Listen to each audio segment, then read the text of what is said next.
હાય, good evening. કેમ છો? આશા રાખીએ છીએ તમે બધા મજામાં જઈશો. આજે રિયાને હું તમને એક વસ્તુ બતાવવાની હોય જે ઘણા દિવસથી યાર અમે રાહ જોતા હતા. ફાઇનલી રિયાને આજે હું તમને બતાવીશ. પહેલાં તમે આ જોઈ લેજો.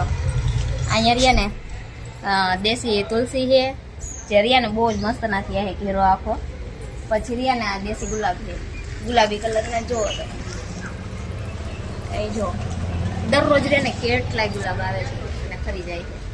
પછી અહીંયા રિયાને લીલો અજમો છે, કારેલાની બી નહીં ખાતા તો કારેલા થયા છે, પછી ગલગોટા છે, એલોવેરા છે, બારમાસી છે, સફેદ ગુલાબી, પછી ગલગોટા છે. અને અહીંયા જો લીલી ડુંગળી થોડાક દિવસ પહેલા મેં નાખી હતી તે થઈ ગઈ છે ને 2-3 વખત મેં ઉતારી લીધી હતી. અને રિયાને આજે હું તમને બતાવીશ જે ઘણા ટાઈમથી રહ્યા ને મેં ટમેટીના બી નહીં ખાતા, એમાં ટમેટા ફાઇનલી આવી ગયા છે. અને આજે અમારે ઈ ટમેટું ઉતારવાનું છે. જુઓ તમે ઉતારી લ્યો કે વાર છે. આલે જાન ભાઈને દઈ આવજા, ભાઈને દઈ આવજો, જા ભાઈને દઈ આવજા. પછી હજી તમને બતાવવાનું બાકી છે અમારા કેરામાં અમે શું શું વાવ્યું.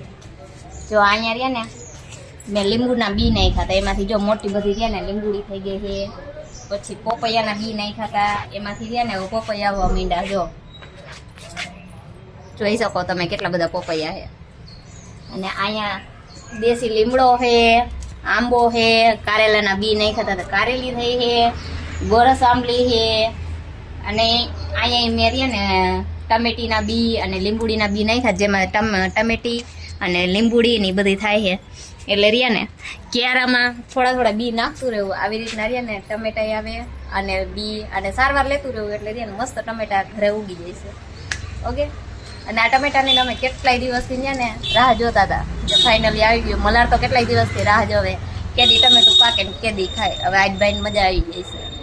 તો કેવો લાગ્યો આ બ્લોગ એને કમેન્ટ કરીને કહેજો. Bye bye.